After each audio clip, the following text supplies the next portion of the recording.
Hello नमस्कार दोस्तों, स्वागत है आप सभी का टेक्निकल एजुकेशन बस्सी के यूट्यूब चैनल पर। दोस्तों, आज मैं आपके लिए कुछ इम्पोर्टेंट क्वेश्चन लेकर आया हूँ। ये आप अगर कंपटीशन की तैयारी कर रहे हैं आप टेक्निकल में, तो आपके लिए बहुत कारगर सिद्ध होने वाले हैं। अगर आप आईटीआई की एग्ज़ाम दे रहे हैं तो उसके में आपके यानी कि ये क्वेश्चन महत्वपूर्ण है। तो आज की सीरीज़ में हम ऑब्जेक्टिव क्वेश्चनों को सॉल्व करेंगे और इनमें हमारे पास ऑब्जेक्टिव क्वेश्चन होंगे, उसके 4 ऑप्शन होंगे, उनमें से एक राइट होगा, तो उनको देखने वाले हैं। तो बिना टाइम वेस्ट के हम आज का वीडियो स्टार्ट करते हैं।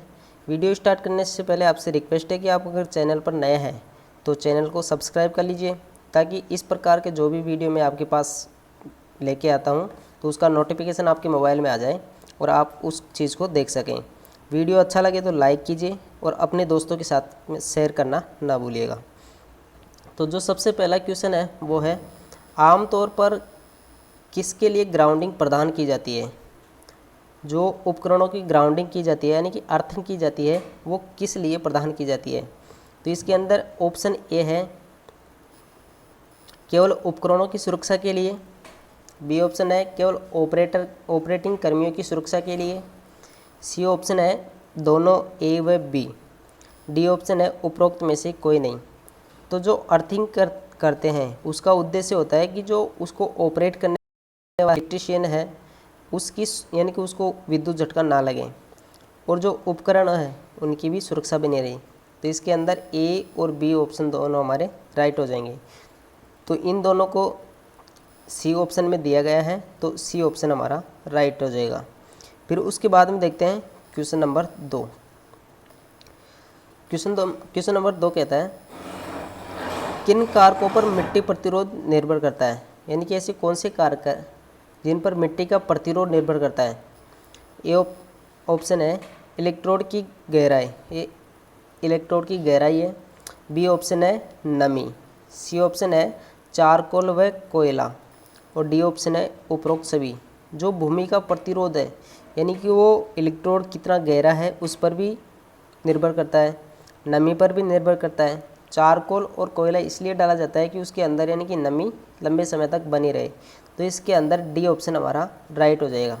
तो क्वेश्चन नंबर 2 का हमारा आंसर हो जाएगा डी ऑप्शन। उसके बाद में क्वेश्चन नंबर 3 की तरफ बढ़ते हैं। क्वेश्चन नंबर यानी कि किस प्रकार की अर्थिंग को फायर अर्थिंग कहा जाता है? यानी कि किस प्रकार की अर्थिंग को फायर अर्थिंग कहा जाता है, ये आपसे पूछा गया है। तो ए ऑप्शन है प्लेट की अर्थिंग, बी ऑप्शन है रोड अर्थिंग, सी ऑप्शन है स्ट्रिप ईयरिंग, और डी ऑप्शन है ये सभी। तो आपको चारों ऑप्शनों में से यानी कि आपको जवाब देना है कि कौन सा सही है। प्रकार की अर्थिंग होती है उसे फायर अर्थिंग भी कहा जाता है। तो इसमें हमारा बी ऑप्शन राइट हो जाएगा। तो क्वेश्चन नंबर 3 का ऑप्शन बी हमारा राइट हो जाएगा। फिर क्वेश्चन नंबर 4 की तरफ बढ़ते हैं। क्वेश्चन नंबर 4 कहता है कि स्ट्रिप अर्थिंग के लिए इस्तेमाल की जाने वाली कॉपर स्ट्रिप का साइज क्या होता है? जो स्ट्रिप अर्थिंग होती है उसके लिए जो कॉपर होता है उसका साइज क्या होता है, ये आपको बताना है। तो ऑप्शन हमारा है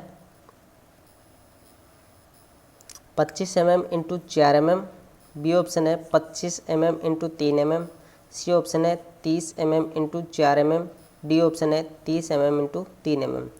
तो जो स्ट्रिप अर्थिंग होती है उसमें यानी कि कॉपर की स्ट्रिप का साइज होता है 25 mm इंटू 4 mm। तो ए ऑप्शन हमारा राइट हो जाएगा। उसके बाद हम क्वेश्चन नंबर 5 की तरफ बढ़ते हैं। क्वेश्चन नंबर 5 है हमारा, जो ट्रांसमिशन लाइनों के द्वारा किस प्रकार के अर्थिंग का उपयोग किया जाता है? ट्रांसमिशन लाइनें होती है उनमें किस प्रकार के अर्थिंग का उपयोग किया जाता है? क्या प्लेट अर्थिंग का उपयोग किया जाता है, क्या रोड अर्थिंग का उपयोग किया जाता है, स्ट्रिप ईयरिंग का उपयोग किया जाता है, या फिर इन सभी का उपयोग किया जाता है? तो जो ट्रांसमिशन लाइनें होती है उनके अंदर स्ट्रिप अर्थिंग का उपयोग किया जाता है। तो ई ऑप्शन हमारा राइट हो जाएगा। जो ट्रांसमिशन लाइनें होती है उसमें जो अर्थिंग की जाती है वो कौन से प्रकार की होती है, यानी स्ट्रिप ईयरिंग। तो क्वेश्चन नंबर 5 का हमारा ऑप्शन हो जाएगा ई। उसके बाद में क्वेश्चन नंबर 6 की तरफ बढ़ते हैं। क्वेश्चन कहता है हमारा कि बड़े पावर स्टेशनों के लिए अर्थिंग प्रतिरोध का मान क्या होना चाहिए? जो बड़े पावर स्टेशन होते हैं तो वहाँ पर जो अर्थिंग होता है उसका मान 1 ओम होना चाहिए या 0.5 ओम होना चाहिए, 2 ओम होना चाहिए या फिर 5 ओम होना चाहिए। तो जो बड़े पावर स्टेशन होते हैं वहाँ पर जो अर्थिंग का मान होता है वो कितना होना चाहिए, 0.5 ओम। तो क्वेश्चन नंबर 6 का हमारा ऑप्शन हो जाएगा इनकी 0.5 ओम, बी ऑप्शन। उसके बाद में क्वेश्चन नंबर 7 की तरफ बढ़ते हैं। क्वेश्चन नंबर 7 कहता है हमारा यानी कि जीआई पाइप का व्यास क्या होगा जिसके माध्यम से पृथ्वी के तार को बाहर निकालने की आवश्यकता है।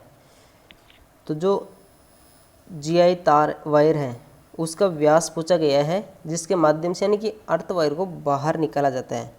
तो क्या 13 mm व्यास होता है या 15 mm व्यास होता है, 19 mm व्यास होता है या फिर 6 mm व्यास होता है। तो जीआई पाइप के द्वारा जिस पृथ्वी के तार को बाहर निकाला जाता है उसका साइज होता है 13 mm। ए ऑप्शन हमारा राइट हो जाएगा। उसके बाद में क्वेश्चन नंबर 8 की तरफ है। क्वेश्चन नंबर 8 कहता है कि यानी कि भूमिगत सर्विस लाइन का उपयोग किस सीमा के लिए किया जाता है। जो भूमिगत सर्विस लाइन होती है उसका उपयोग कहाँ पर किया जाता है। ए ऑप्शन है दूरी अगर 25 मीटर से अधिक है, बी ऑप्शन है दूरी 100 मीटर से अधिक है, सी ऑप्शन है दूरी 1000 मीटर से अधिक है, यानी कि डी ऑप्शन है दूरी 1000 मीटर से कम है। तो इसमें हमारा जो ऑप्शन है भूमिगत सर्विस लाइंस का उपयोग वहाँ पर किया जाएगा जहाँ पर यानी कि दूरी का मान 25 मीटर से अधिक हो। तो इसके अंदर ए ऑप्शन हमारा राइट हो जाएगा। तो क्वेश्चन नंबर 8 के अंदर हमारा ए ऑप्शन राइट हो गया, दूरी 25 मीटर से अधिक हो। उसके बाद में क्वेश्चन नंबर 9 की बात करते हैं। तो क्वेश्चन नंबर 9 है इनमें से कौन भूमिगत सर्विसमैन का एक अवगुण है। जो भूमिगत सर्विस जो यानी कि भूमि के अंदर से लाइन बिछाई जाती है उसका एक कौन सा अवगुण पूछा गया। तो क्या वो बदसूरत रूप है उसका, या फिर बार बार गलती होना, या फिर महंगा, या फिर ये सभी। तो जो भूमिगत सर्विस लाइन होती है वो यानी कि कॉस्टली महंगी पड़ती है, इसीलिए आपका सी ऑप्शन आपका राइट हो जाएगा, यानी कि महंगी होती है। तो क्वेश्चन नंबर 9 का सी ऑप्शन राइट हो जाएगा। फिर क्वेश्चन नंबर तरफ बढ़ते हैं। क्वेश्चन नंबर 10 कहता है कि जी सर्विसमैन्स सर्विसमैन्स के लिए कौन सा आईए नियम लागू होता है। तो जो सर्विसमैन्स होती है उसके लिए क्या नियम 30 लागू होता है, नियम 33 लागू होता है, या नियम 77 लागू होता है, या फिर सभी नियम लागू होते हैं। तो जो सर्विसमैन्स होती है उसके लिए यानी कि सभी नियम लागू होते हैं। तो क्वेश्चन नंबर 10 का हमारा राइट आंसर हो जाएगा डी। तो सारे ऑप्शन यानी कि सही हो जाएंगे। उसके बाद में क्वेश्चन नंबर 11। तो क्वेश्चन नंबर 11 है जीआई पाइप अर्थिंग के लिए चारकोल व नमक की मात्रा कितनी होनी चाहिए। यानी कि अर्थिंग के प्रतिरोध को बनाए रखने के लिए उसके अंदर चारकोल और नमक डाला जाता है, तो वो कितनी मात्रा में डाला जाना चाहिए ये आपसे पूछा गया है। ए ऑप्शन है चारकोल 5 kg होना चाहिए और नमक 8 किलो होना चाहिए, चारकोल 10 किलो होना चाहिए और नमक 8 किलो होना चाहिए, या फिर चारकोल 10 किलो होना चाहिए या नमक भी 10 किलो होना चाहिए।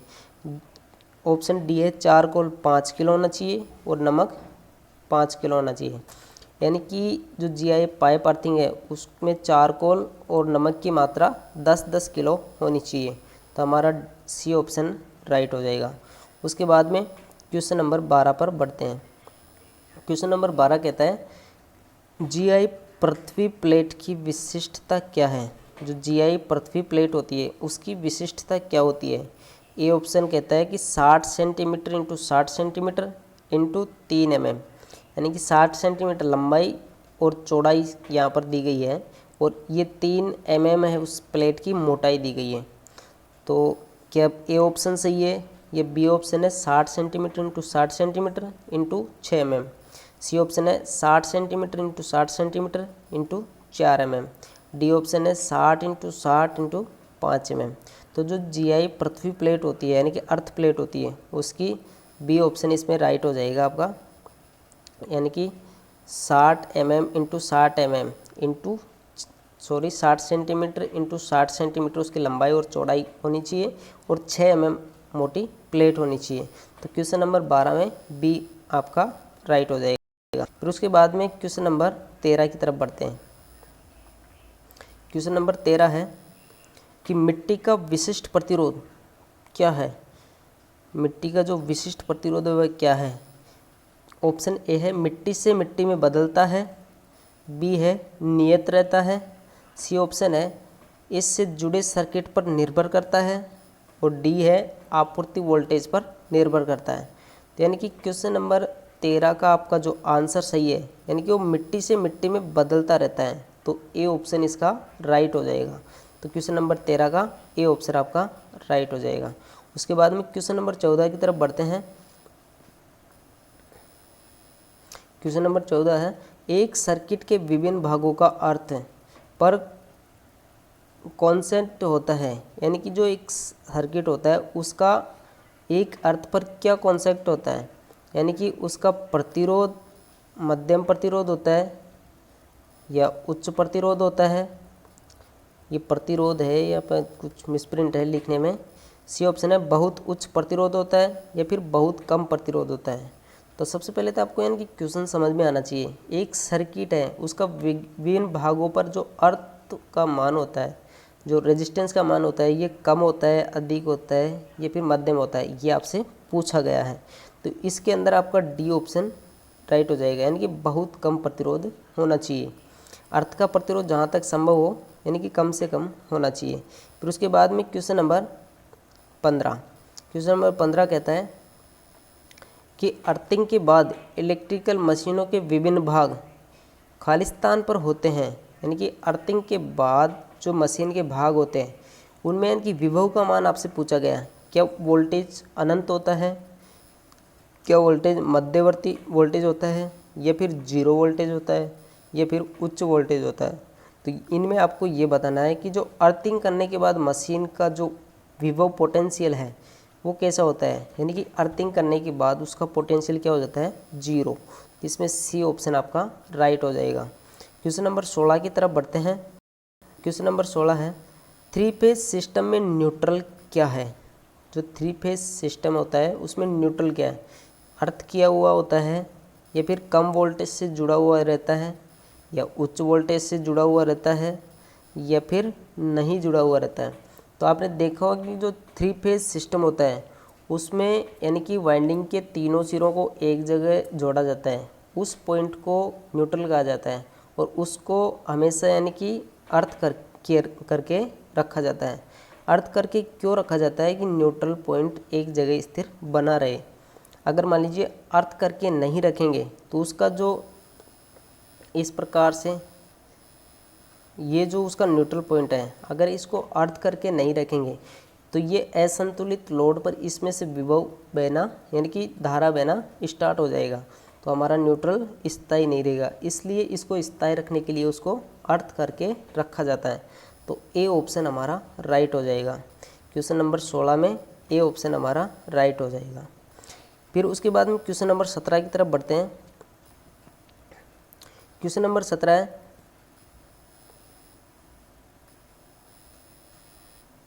अर्थ इलेक्ट्रोड की स्थिति को कैसे मापा जाता है। जो अर्थ इलेक्ट्रोड होता है उसकी स्थिति को कैसे मापा जाता है। ऑप्शन ए है वोल्टेज को माप कर, ऑप्शन बी है करंट को माप कर, ऑप्शन सी है पावर को माप कर, ऑप्शन डी है प्रतिरोध को माप कर। जो अर्थ इलेक्ट्रोड होता है तो अर्थ इलेक्ट्रोड का हमेशा और हमेशा प्रतिरोध मापा जाता है, उसका वोल्टेज और करंट और पावर से कोई संबंध नहीं होता है, केवल और केवल उसके रेजिस्टेंस से उसका संबंध होता है। तो इसके अंदर डी ऑप्शन हमारा राइट हो जाएगा। तो क्वेश्चन नंबर 17 में यानी कि डी ऑप्शन राइट हो जाएगा। क्वेश्चन नंबर 18 की बात करते हैं, यानी कि अर्थ इलेक्ट्रोड क्या प्रदान करता है। जैसे कि ऊपर इससे ऊपर क्वेश्चन आया था तो सेम उसी से मिलता जुलता है ये क्वेश्चन। तो अर्थ इलेक्ट्रोड क्या प्रदान करता है, क्या उच्च प्रतिरोध प्रदान करता है या फिर मध्यम प्रतिरोध प्रदान करता है या कम प्रतिरोध प्रदान करता है या फिर बहुत उच्च प्रतिरोध प्रदान करता है। तो अर्थ हमेशा और हमेशा यानी बिल्कुल कम प्रतिरोध प्रदान करता है। अर्थ का वोल्टेज से और धारा से और पावर से कॉम्बिनेशन नहीं रहता है, इसका केवल और केवल प्रतिरोध से, यानी कि इसका प्रतिरोध बिल्कुल कम रखा जाता है। तो इसीलिए क्वेश्चन नंबर 18 का ऑप्शन सी हमारा राइट हो जाएगा। वीडियो को अच्छा लगे तो लाइक कीजिए, अपने दोस्तों के साथ में शेयर कीजिए। अगर चैनल पर आप नए हैं तो चैनल को सब्सक्राइब कीजिए। क्वेश्चन नंबर 19 है, एक अर्थ इलेक्ट्रोड क्या है, यानी कि अर्थ इलेक्ट्रोड क्या है इसके बारे में आपसे पूछा गया है।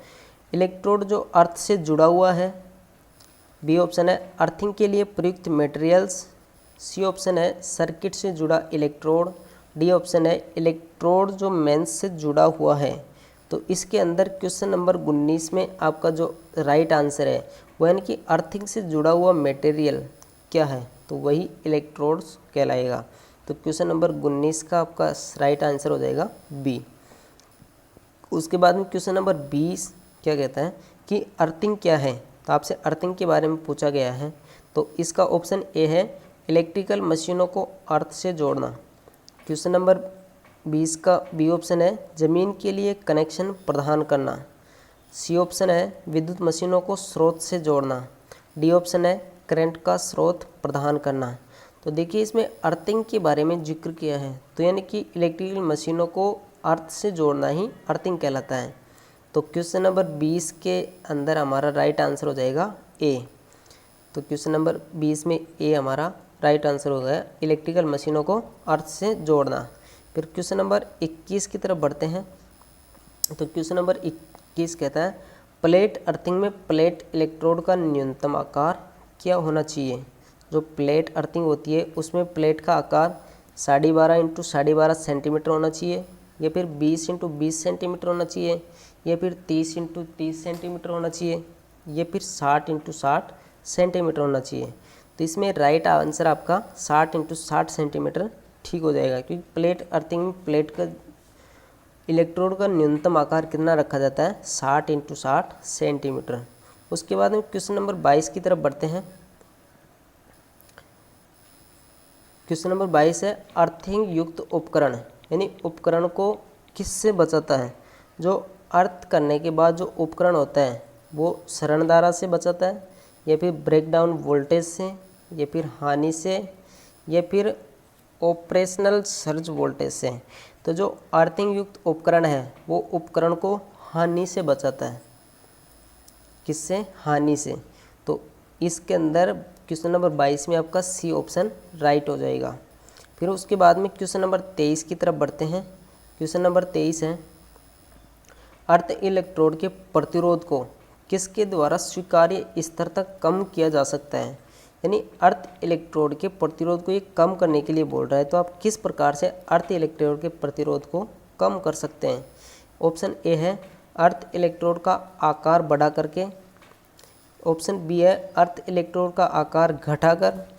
सी ऑप्शन है अर्थ इलेक्ट्रोड के लिए गार्ड प्रदान करके। डी ऑप्शन है अनेक अर्थ इलेक्ट्रोड को समांतर क्रम में जोड़कर। यानी कि किसी भी प्रतिरोध को अगर समांतर क्रम में जोड़ेंगे तो उसका प्रतिरोध हमेशा और हमेशा घटता है, और अगर श्रेणी क्रम में जोड़ते हैं तो श्रेणी क्रम में प्रतिरोध का मान बढ़ जाता है। तो इसीलिए क्वेश्चन नंबर 23 में यही पूछा है कि प्रतिरोध को किसके द्वारा यानी कि कम किया जा सकता है। तो क्वेश्चन नंबर 23 का आंसर आपका डी राइट हो जाएगा। अनेक अर्थ इलेक्ट्रोड को समांतर क्रम में जोड़कर इसको कम कर सकते हैं। क्वेश्चन नंबर 24 देखते क्या है। क्वेश्चन नंबर 24 है तांबे के अर्थ इलेक्ट्रोड प्लेट की मोटाई किससे कम नहीं होनी चाहिए।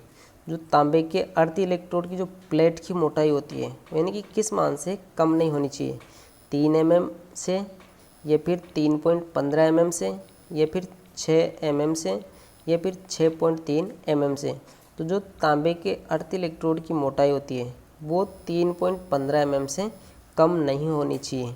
फिर उसके बाद में क्वेश्चन नंबर 25 की तरफ बढ़ते हैं। तो क्वेश्चन नंबर 25 है यानी कि ISI के अनुसार पाइप अर्थिंग के लिए गैल्वेनाइज्ड युक्त लोहे के पाइप का आंतरिक व्यास का न्यूनतम आकार क्या होना चाहिए। तो जो गैल्वेनाइज्ड युक्त लोहे का पाइप होता है उसका आकार आपसे इसमें पूछा गया है। तो ए ऑप्शन है 19 mm, बी ऑप्शन है 25 mm, सी ऑप्शन है 32 mm और डी ऑप्शन है 38 mm। जो गैल्वेनाइज्ड युक्त लोहे का पाइप होता है उसका आकार 38 mm होना चाहिए न्यूनतम।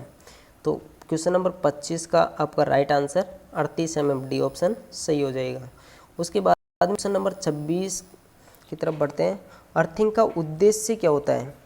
तो इसके अंदर ऑप्शन जैसे कि पढ़ेंगे तो पृथ्वी से संभावित निम्न प्रतिरोध उपलब्ध कराना, ये फिर पृथ्वी से संभावित उच्च प्रतिरोध उपलब्ध करवाना।